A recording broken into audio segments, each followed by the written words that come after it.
time to kick off the first game of this wonderful season. We are going to see some awesome things, I think, and we are going to have a good time. Are you ready? I'm ready. So boom, new KFPL logo up and coming. Still being worked on a little bit, but for now, this is what I'm going to use as my background. All right, so let's take a look at the decks that we have proposed here. We have B. Decitus Diazanavon Blind Pegasus. Let's hit that one up, and we will also hit the one who pours acid. Real quick. So we'll take a quick peek while they start to kick off. The one who pours acid is a 73 mass mutation deck. It looks like it has some pretty interesting things going on. A quick look so we know kind of where we're headed with it. And then we have Control the Weak, Fear, Ember Imp, 73 Coda. Pretty cool stuff actually here. At an initial look, I think I favor the Coda deck with a really quick peek, but it's pretty close. I think it's going to be an interesting game because I think the Cellofoists could be the difference maker. So maybe I think the mass mutations might have an advantage with that, and it does have some speed with some of these interesting synergies. So Sheep and DASYOG are off and running. As you can see here. So turn 1, Dr. Sheep came out and played his Lieutenant Commander Trigon and Stealthster. Trigon being the card that discard the top card of your deck, resolve the bonus icon as if you had played it. That's pretty good. Stealthster, just an elusive creature. We see Rocket Boots on a Quixo, so we're gonna see some up-paced action here with the Quixo, so that's pretty sweet. I'm a fan of that. And then the Fogify, so there can't be any fighting into the Quixo, so that makes it dangerous to the fact that DASYOG is going to get some card advantage here.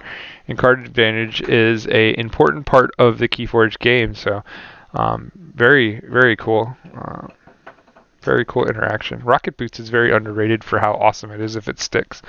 The problem is usually when you play Rocket Boots, you get one use out of it, and the thing dies or gets bounced or whatever. So, ooh, Control the Weak, Fear. This is pretty awesome. Old school Coda stuff happening. Arise logos, all kinds of goodies. I don't think he had an Arise actually. No, he doesn't have Arise. He had Poltergeist though, so that's pretty good. Drumble, very solid disc package, very solid logos package, and then you have a lot of artifact interaction, and then the Control the Weak nails Dr. Sheep for a very slow tempo Star Alliance play. So huge, and now the Ember Imp hits the table as well. Ember Imp only allowing him to play 2 cards until he kills the Ember Imp, so it means he has to commit to it. The Sacrificial Altar in play now too, so you could purge a human to basically play a card from your discard pile. So that's pretty interesting as well, because he can use the altar to basically sacrifice things like the Quixo if he wanted to, and bring back the Ember Imp or whatever else hits his discard pile, creature-wise. So Raiding Knights even, or whatever. So that is a fun card. Don't see it used very often. But in the right decks, it could be pretty good. And this deck seems to have a couple of targets for it. So there's some very interesting annoyances that can happen when you have knights and tables, altars.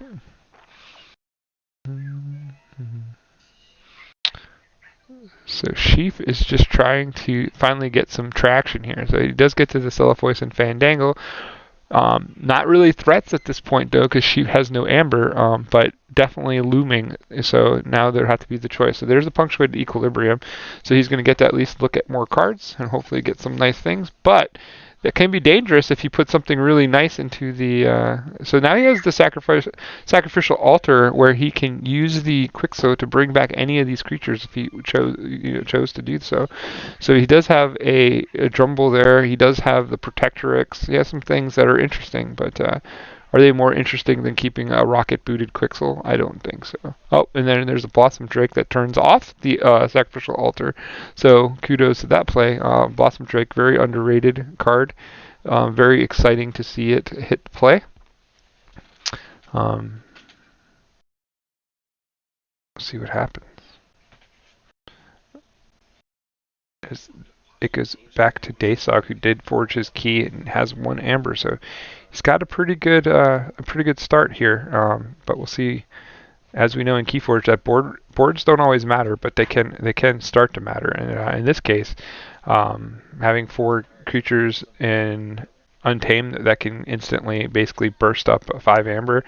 Or it could be used to kill the Shaffles and the Quixo and still reap for 3, like get 3/4 value, because he can basically fight one with the Drake and the Fairy, get the values off of it, clear the board, and still make 3 amber with the Dust Fairy. But we're seeing the answer starting to come here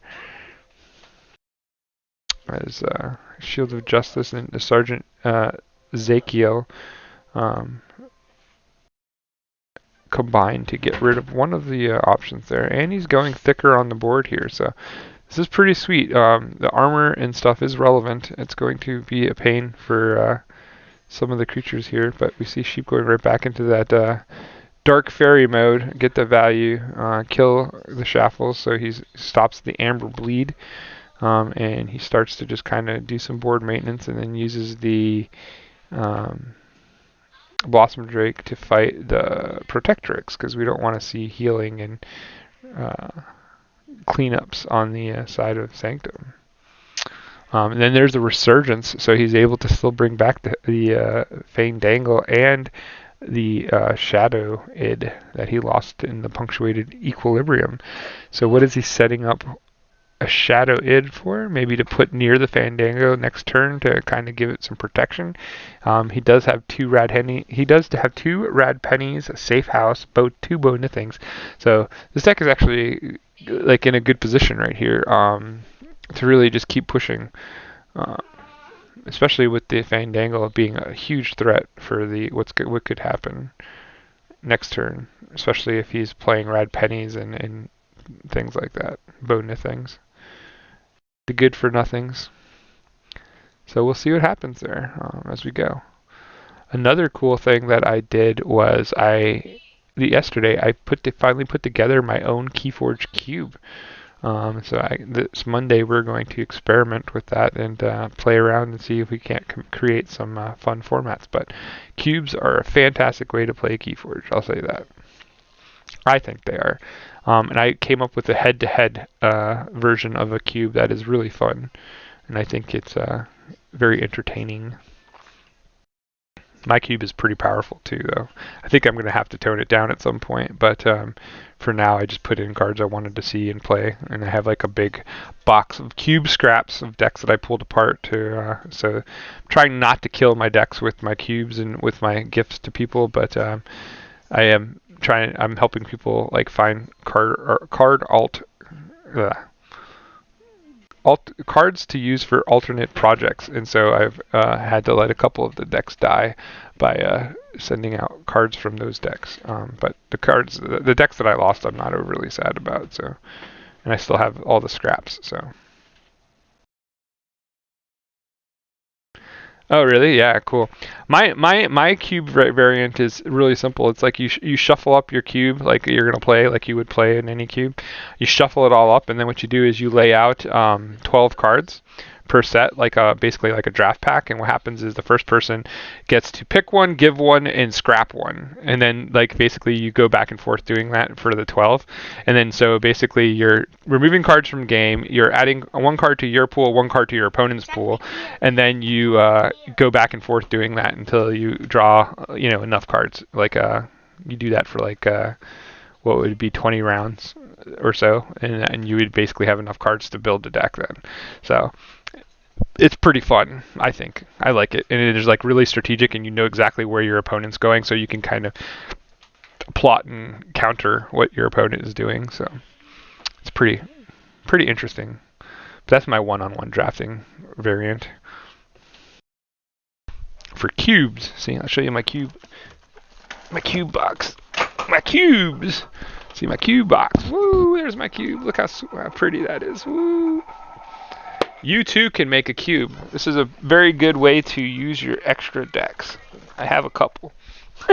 So I'm going to keep adding to my cube as I go too.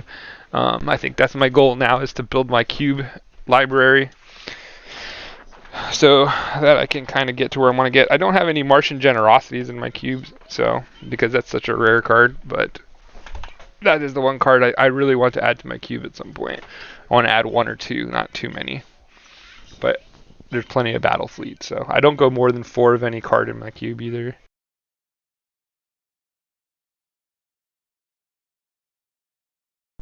Yeah, that's my rule for cubes, is that I don't go into more than 4 of any card. But like, I want to make sure that there's also a reliable amount of things. Oops, bringing up my Spotify so my headphones stop turning off.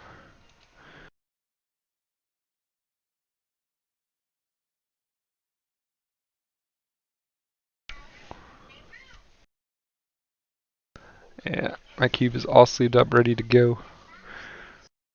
Probably do some streams about the cube as well, like show it off a little bit. Maybe. I don't know if people care about it, but try to propose new ways to use those cards. Yeah, Sheep is. I don't know if it's a comeback. Like, it was, both decks have been doing what they do, so I wasn't really scared for Sheep. Actually, I think Sheep is in better position anyway because of this turn with the red pennies and then he still has a safe house. Right, he still has a safe house and he still has 2 bonus things. So like, Sheep is in a pretty good spot, especially like with the fact that he had to make him use the. Oh yeah, I guess it's a comeback. I mean, his DASYOG used his tricks early though, right? Like he used his control of the weaks and stuff. So now he's he used his bouncing death quirk. He used like a lot of the things that are good to close the game early.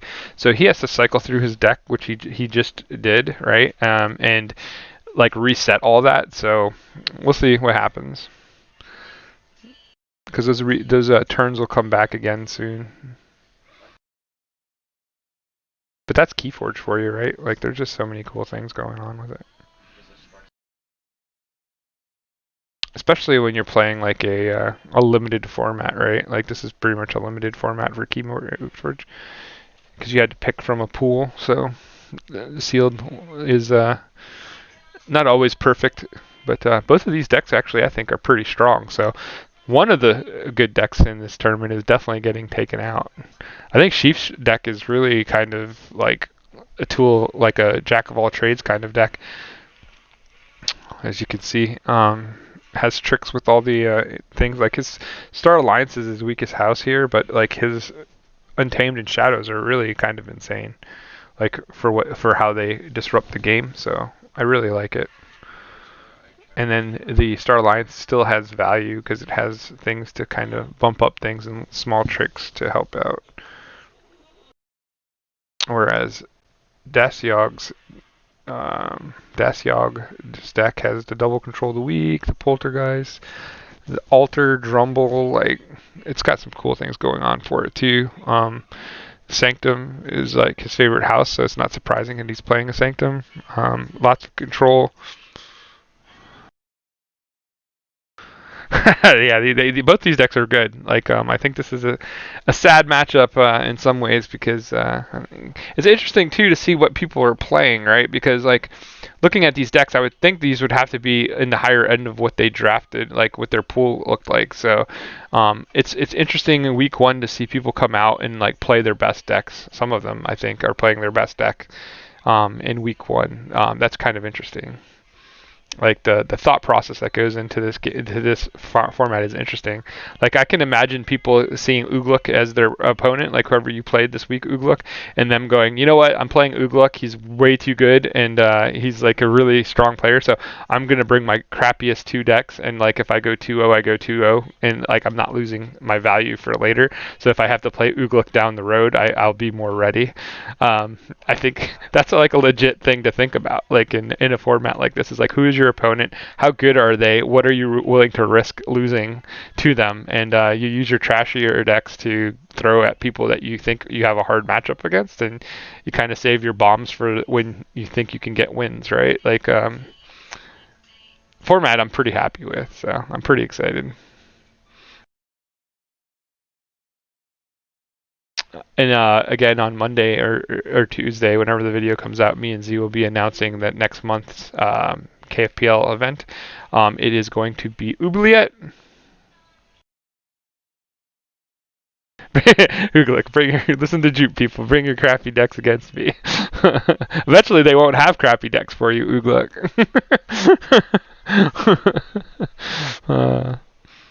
But I'm just saying, there's like a lot of thought process, right? Some people probably might just pick their best deck and go and hope they win, and like go for it, right? Like that's a very doable thing. Hey, Tristan.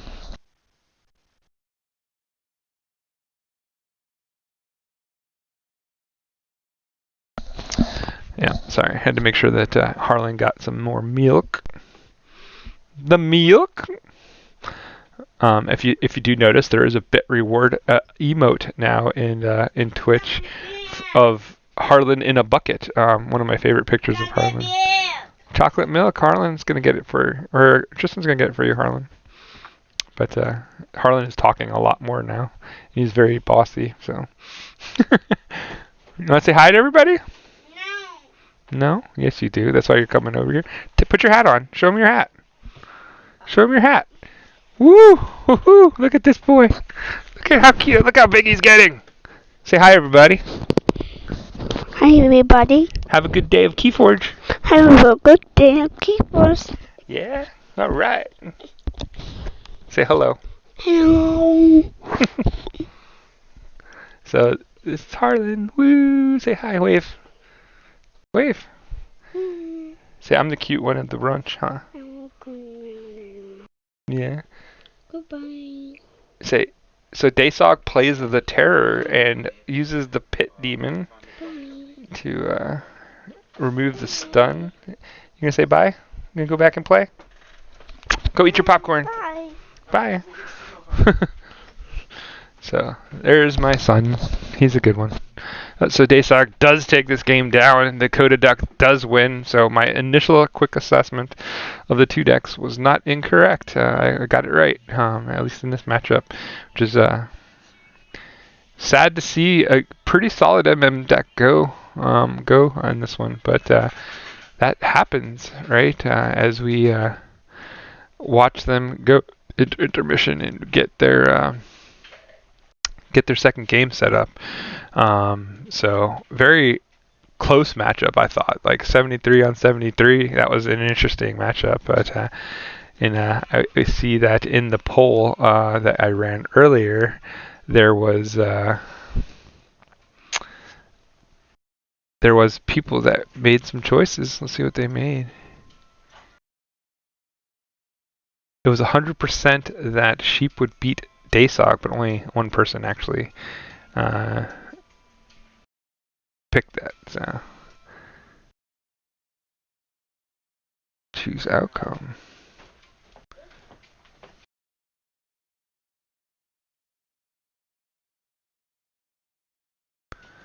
Alright, so we still have people that could still win some rewards from that poll.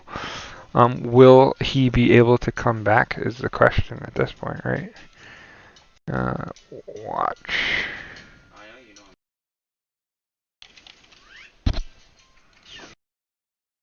So we wait here as we move to second round.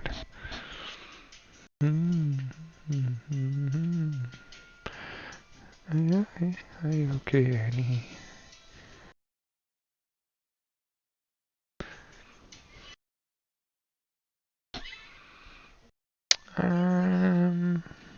What's going on here? I don't know. We're bouncing around a bit, jumping ships. And we are ready to kick it. Alright, so one of the things I've noticed about my Twitch Stream Manager thing is that there is lag on it. So it takes a bit to it's a little bit trickier than it is in the real-time chat, which I do like much better still. But as you can see, we have DASYOG and sheep.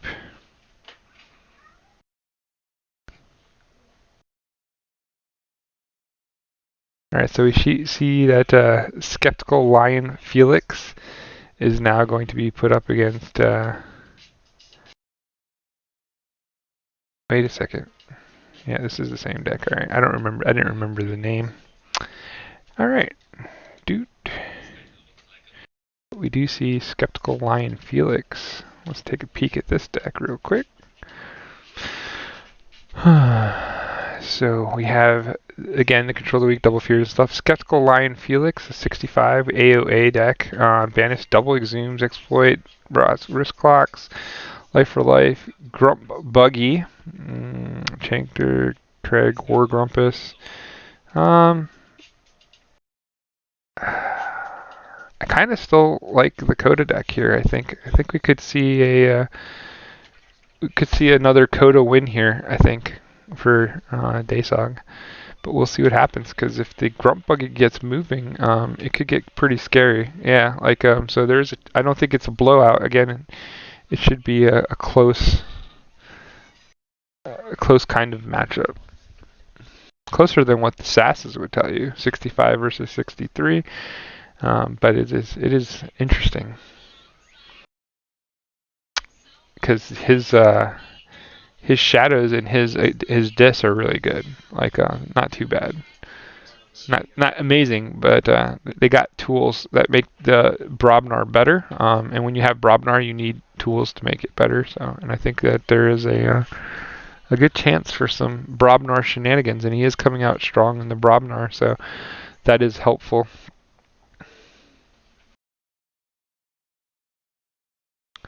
Oh wow, this is a really good start for sheep, so that bodes well for him.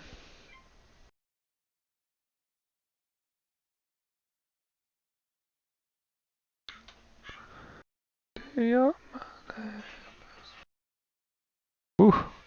There's a quick answer to the Brobnar board with the Gateway to Dis, and that kind of just puts a big punch to the gut, I think, on sheep, as he pretty much had played all his Brobnar creatures, and now he's stuck with like having to rely on his shadows and Dis for a bit until he's able to exhume or get some kind of playback on them. So double bad penny is kind of rough in shadows too, isn't it? So we'll see if he can get back on this. But I think the Coda deck is gonna do some work. I do like this Coda deck for a sealed event. I think this is a happy one to pull, and it did its work against the MM deck that was the bigger threat, I believe.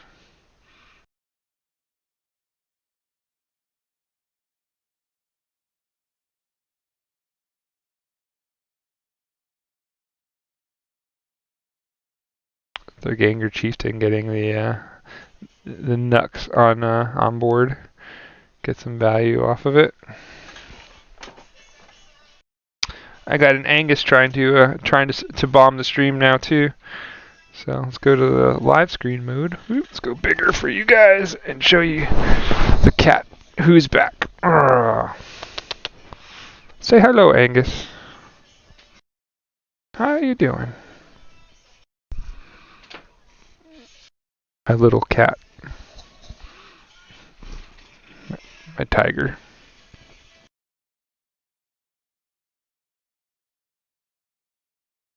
Only bad thing about petting Angus is he likes to drool. He thinks he's a Saint Bernard. He looks like one. Look how big he is. You look like a Saint Bernard.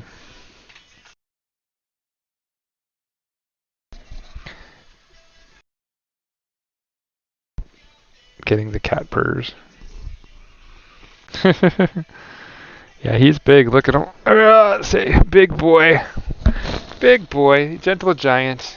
Drooling all over the place. And so you're out of here. I can you for drooling. You gotta go. Yuck. And he just gave me a fur coat. We have 3 of them, and he's the biggest one by a lot. By a lot. Ozzy and Alita are much smaller than him. I think 2 of them to combine are his size.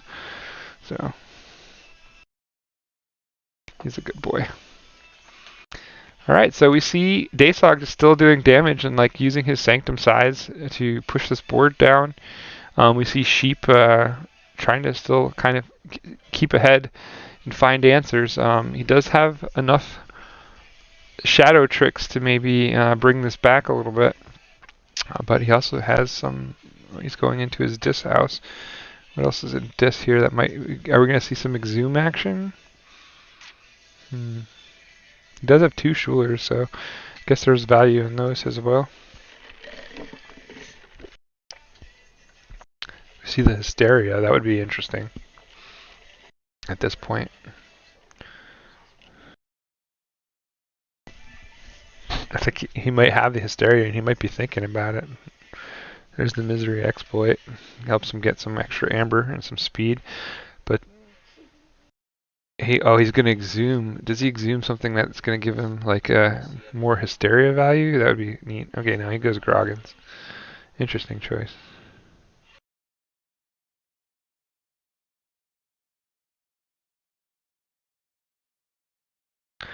He's trying to get his Groggins in line, I think, probably because he's sitting on. He's probably sitting on like his Into the Fray. Grump Buggy, like all those things basically could be a value. The problem with the Grump Buggy here, though, is that it doesn't really have a lot of value because we know that DASYOG has Amber or Artifact Control by the ton. He has the Poltergeists, he has the remote accesses, like he has a lot of things that just kind of mess with artifacts, and having the ability to Gorm of Orm and Poltergeist, like so he's got like artifact control in all the houses. Like this deck is really suited to not letting Grump Buggy do Grump Buggy things. So let's go away. Angus is trying to get back on stream. He's such a stream cat. He just wants to be streamed. He just wants to be streamed. No, go away. No, go away. Fatto. My Garfield. Go away. Go away. He's down here petting me, like trying to get me to pick him up.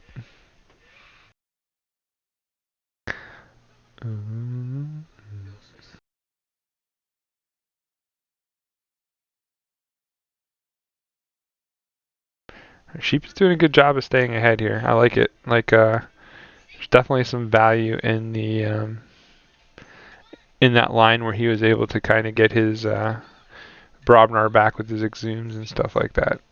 Having the big board here to kind of counteract what's going on with what's happening across from him, and then knowing that he's going to have that Grump Buggy as a stall tactic. He has to burn the stockpiles, like a couple of things to kind of help him just keep pacing here. As long as he can get to this second key on time right now and keep the value, he might be able to squeak this one out. Like, deck is pretty fun. It's doing good things. It's a bit scary if we don't start seeing some answers from DASYOG and getting some value, but we do know that there are no Control of the Weeks that have been played yet, so we still have, or we have 2. That was 1 play, so we have 1 left. But that is going to be a big card for him, and trying to make sure he plays it at the time that gives him the most value off of it. So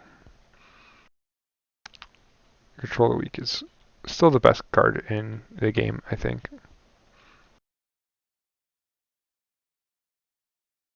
Ooh, Graft. That hurts. He does get to his key, but he loses some amber in that process that kind of like propels DASYOG into a place of countering him right away. But he was able to at least get some of that amber back and put himself on check for 3rd key. So DASYOG is going to forge here, but like at what cost was it? The graft definitely got him to his 2nd key, but it also got Sheep to his 3rd key. So pretty awesome play there.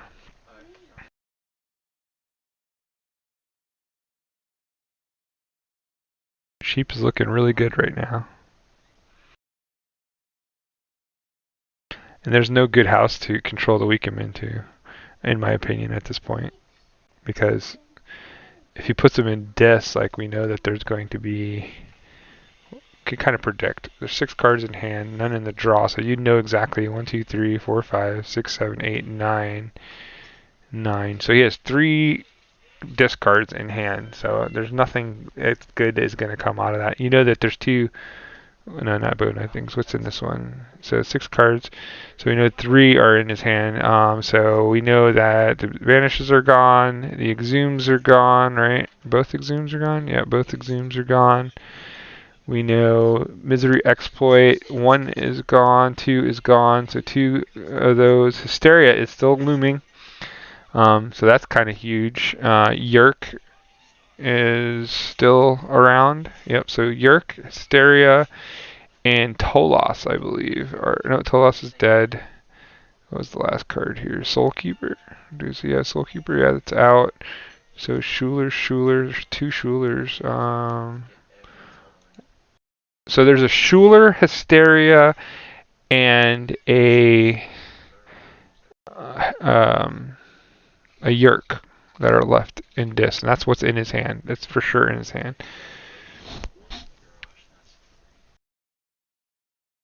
So he puts him back in shadows because he knows in shadows. What do we got in shadows? Let's see. You got 1, 2, 3, 4, 5, 6, 7, 8, 8, 9. So there's still 3 cards in shadows. So those 3 cards in shadows being, what are they going to be? Like a Lamindra, a Nerve Blast. Nerve Blast are both gone. Yeah, I guess we're going to see it anyway. Knuckles Bolton, Lamindra. Should be one more card, right? Is it Life for a Life? I think so. Yeah, it's Life for a Life. And he's going to use that to sacrifice the Ronnie to get it back into his deck. Pretty good move. And he gets to flip his cards.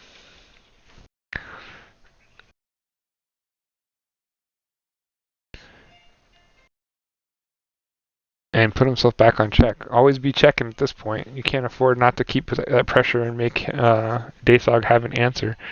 Because eventually he will run out of answers.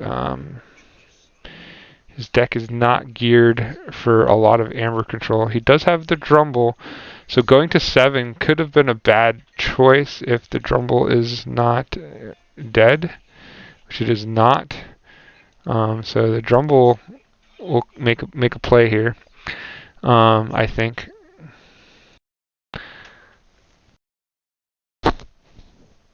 And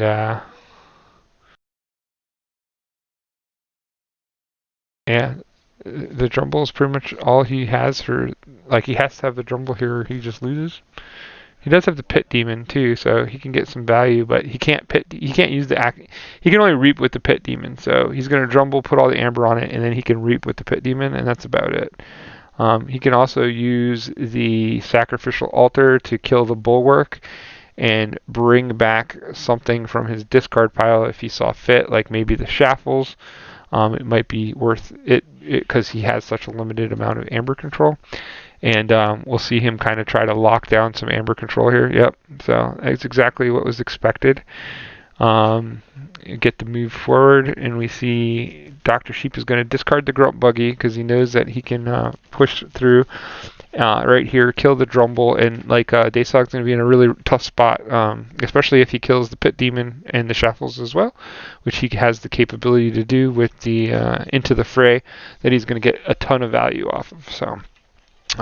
With that Groggins, which was the setup that he did when he brought it back with the Exhume. He's been probably waiting on that for a bit. And this could be the game, I think. Very close. What's left in his deck that's going to give him any kind of Amber control to keep up with that? I don't think much. Like there's a Neuro Siphon, but not enough. Yeah, I don't think there's enough here for him. See the Raiding Knight. I didn't get to look through the Sanctum yet, but I'm guessing that there's just not enough. Yeah. All right. So good game. Sheep was able to pull that out. Um, lots of lots of lines that were premeditated, and both players now have lost one game. What does that mean?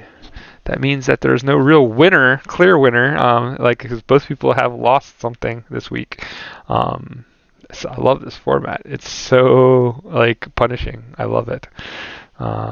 Big fan so far of the shenanigans. Hopefully you guys are enjoying it. Let's let's get a watch on game number 3. So we're gonna go to game number 3. I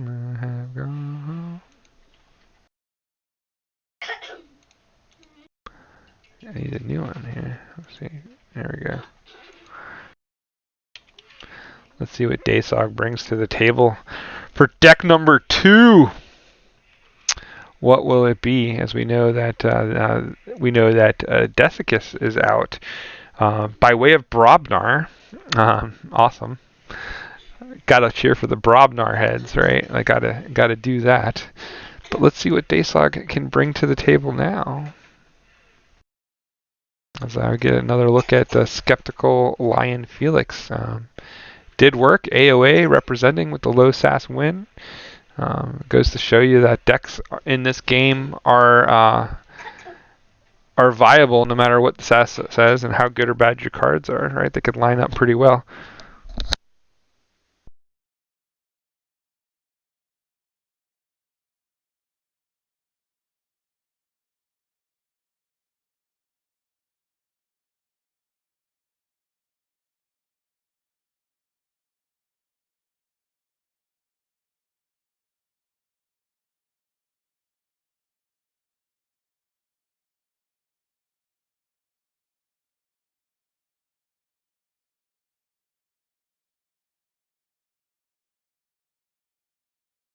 Gotta send my mail boy on it, Aaron.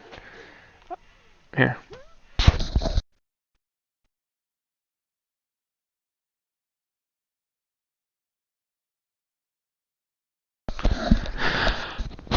All right. It shouldn't take long.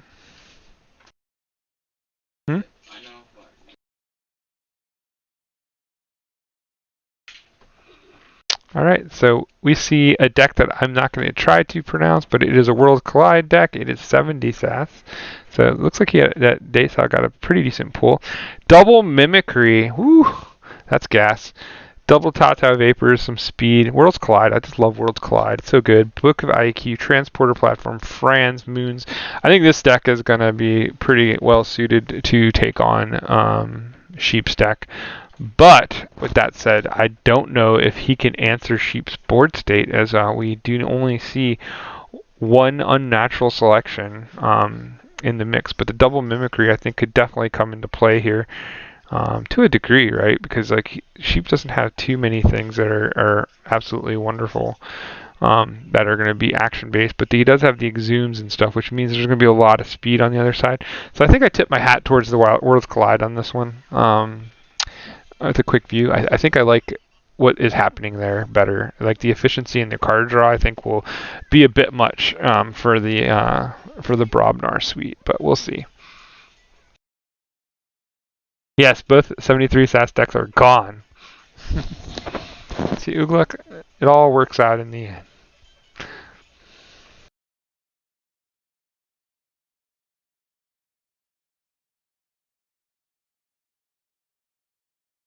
I think maybe I'll go through and strike out all the decks on the actual deck list too and make it easier. That might actually be better overall for you guys. I don't know. Might be a better representation of being able to see what got destroyed and what didn't.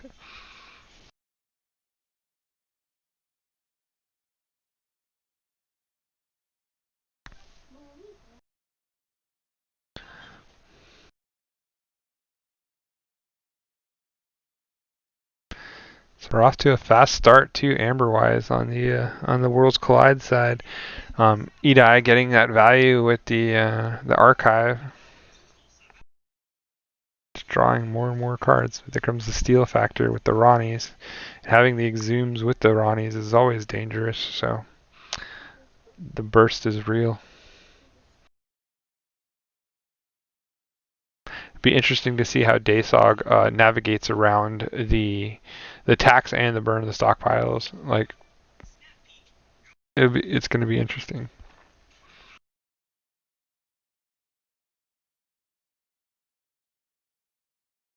Especially because he has two mimicries, right? So like he can totally tax up the other one side and like get value off of those burn the stockpiles with the mimicries. So mimicry is such a great card, and it's only better when you play better people.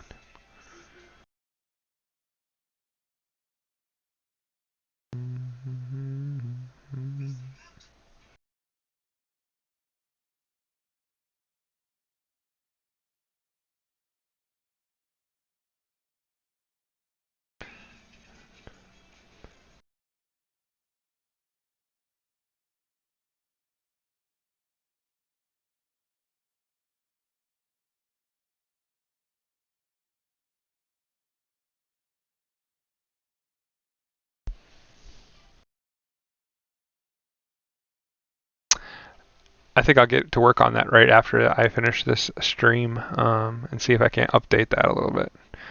Kind of consolidate the two into one. Shouldn't take too long, I don't think.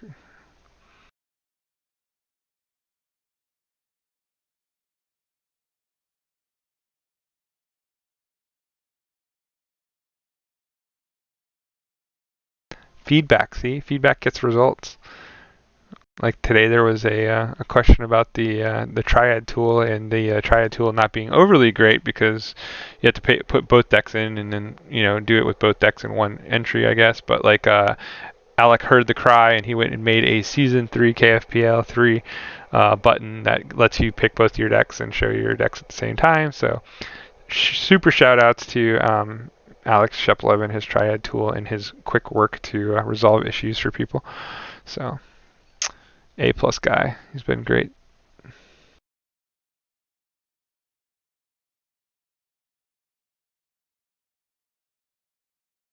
Also, if you have extra scrap decks that have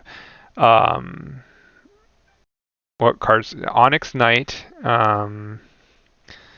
What is it? Onyx Knight, Heart of the Forest, and there's two others I can't think of off the top of my head that Karen needs to finish her project for her tarot deck that she's trying to put together. I would appreciate you to reach out to her and offer those decks to her if they're scrap decks, and let her finish this project. It will definitely lighten her spirit and make her have a good day. So she's very close. So I'll give you the names of those cards before I go off the air, so that we can talk about it. Let's go up here and give you guys a little bit bigger view. Do you like this view better or the other view? That's a question, I guess. I think this view is probably better for overall, right? A little bit bigger. The other one seems cleaner, but I think this is where we want to be. All right, ready. Easy peasy.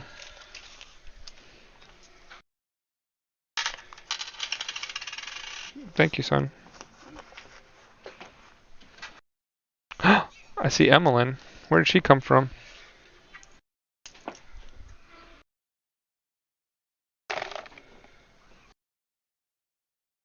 Say hi, everybody. Hi, everybody. I'm Emmeline. I'm Emily. Say I'm Uncle Jupiter's favorite princess. I'm Uncle Junior's favorite princess. That's true.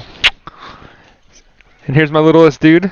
Ooh, did you get your nails done? Mm-hmm. Awesome. You want to say hi? Say hi, Grace.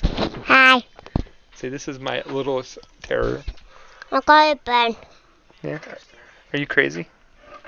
Yeah, I got candy in my mouth from the news here. Yeah, I know you do. You want to sing your song? So. Scene 2 is coming out. Scene 2 is coming. Sing whatever you want. No, sing to the movie. Oh, To the Moon? Sing to Oh, Sing 2. Is it out? Christmas. Yeah, I was gonna say it comes out like way after That's this. why he's been singing. You used to call me on my... You guys have fun? Dollar store, get some spray for his hand. What? What do you mean? Cut you? What do you mean?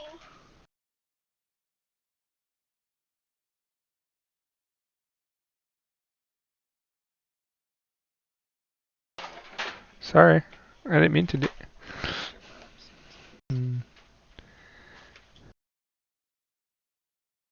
This view is better. Yeah, that's what I thought too. Still experimenting with all the new layouts and stuff, but I think that what they did with the TCO has definitely that actually looks nice. But they have the upgrade in the way the cards and stuff are. It looks a lot better.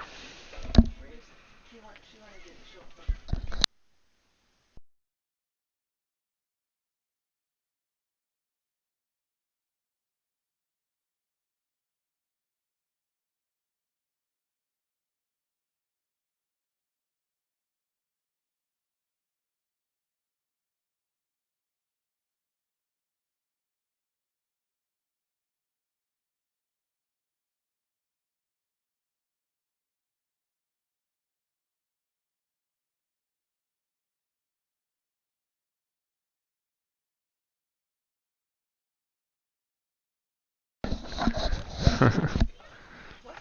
How do you know that? You let them attack the killer? Well, he doesn't look like a nice guy.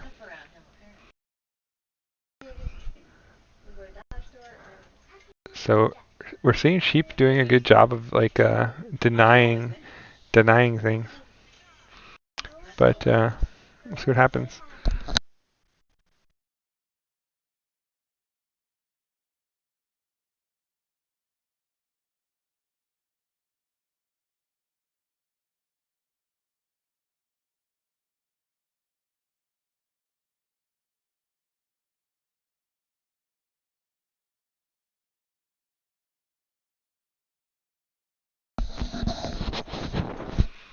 All right.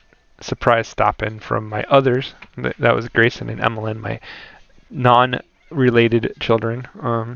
But they're pretty much my son's brother and sister, so we treat them all the same. They wanted to show me. She wanted to show me her nails because she got her nails done today. So surprise visits. It's like Pee Wee's Playhouse.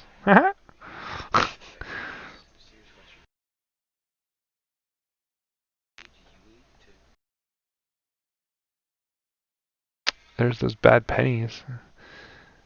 Getting a little bit of value, I guess, to the discard pile. But they did get the life for a life without giving up anything, so that's pretty good. Other than a spot in your deck that you could have played, right?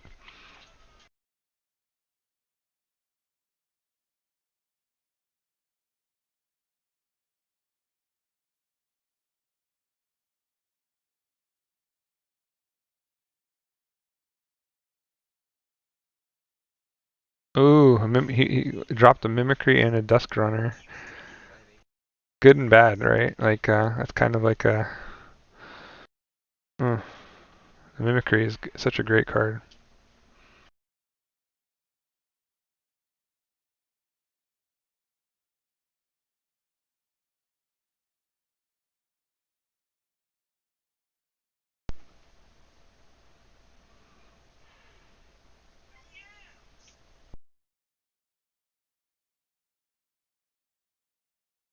This game's coming to the wire as both guys are kind of executing well, and it's going to come down to who draws better, I think. And those exhumes now coming into play, and it would have been live on those mimicry, on that mimicry, but the thing is that it's only one gone, but there's still another mimicry looming. But what kind of value will we get out of it?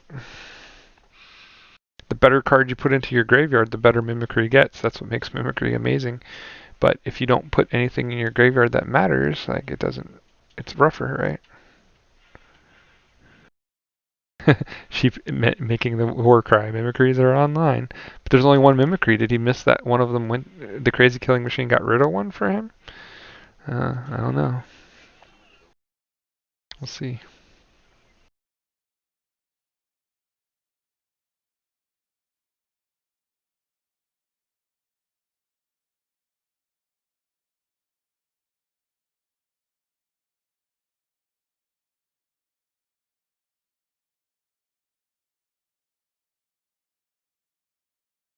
Right, DASYOG goes back to 7, trying to get value, but Sheep is just like minimizing that value with the with his shadows and just being able to pull back Amber at will and getting like a ton of tempo value off of it. So this is looking like the low Brobnar Super Shadows support unit dis deck is going to come through here. Um, it's looking really good for Sheep anyway. Like we'll see what happens. Like game's never over till it's over, but I don't see how DASYOG kind of played into the tempo of the Ronnies and gave him extra Amber. Had to maybe, but was not a good feels.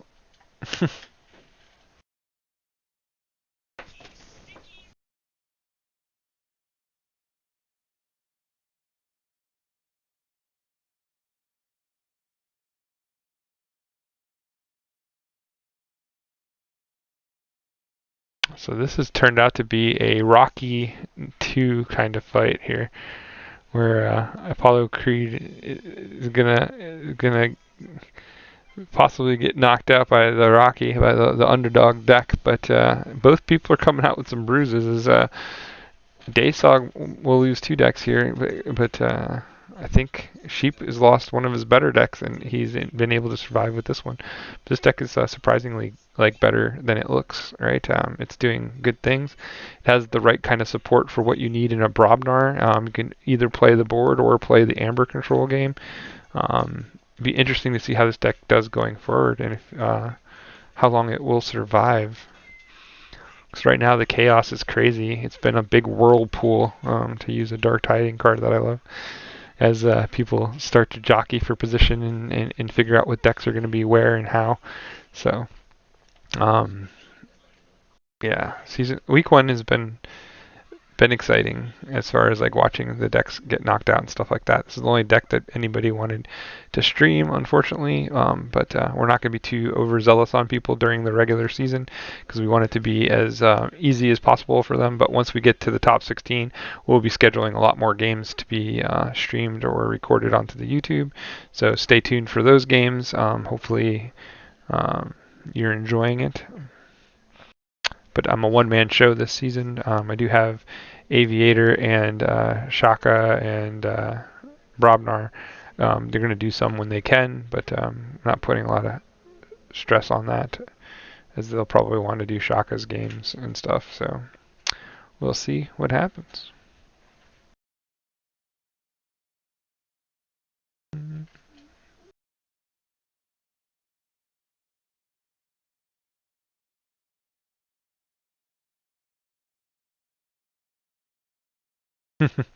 I agree. Not tonight. How did you play your games this week already? Not tonight. How did they go for you? Good game. Sheep does win, so he takes down DASYOG 2-1 here in a wonderful game. So that was pretty fun to watch, I thought. And man, this season is going to be so much fun. Like I'm so excited for it. I am hoping that more people want to be streamed. I know it's not for everybody. And in the beginning, like I said, I don't want to stress people out because we have a lot of people on the stream at this current time. As far as like we have 65 people. So, I figure in the beginning I'll let people who want to be streamed, get streamed, and people who don't want to be streamed can kind of avoid it. But until, like I said, we get to the upper groups. So hopefully we'll still get some people that want to be streamed, and we'll kind of pick them up when we get them. I'm pretty flexible, so you just have to tell me when you're playing within a certain amount of reason, and I will do my best to get streamed or get it recorded for a YouTube presentation. But either way, we will have games being posted and stuff. And as we get towards the end of the season, again, as always, we'll cover the top 16 as diligently as we can. With all that said, love you guys. Hope you guys are having a great time, and I'll catch you on the flip side. Keep forging, folks, and promote the game of Keyforge. It's wonderful!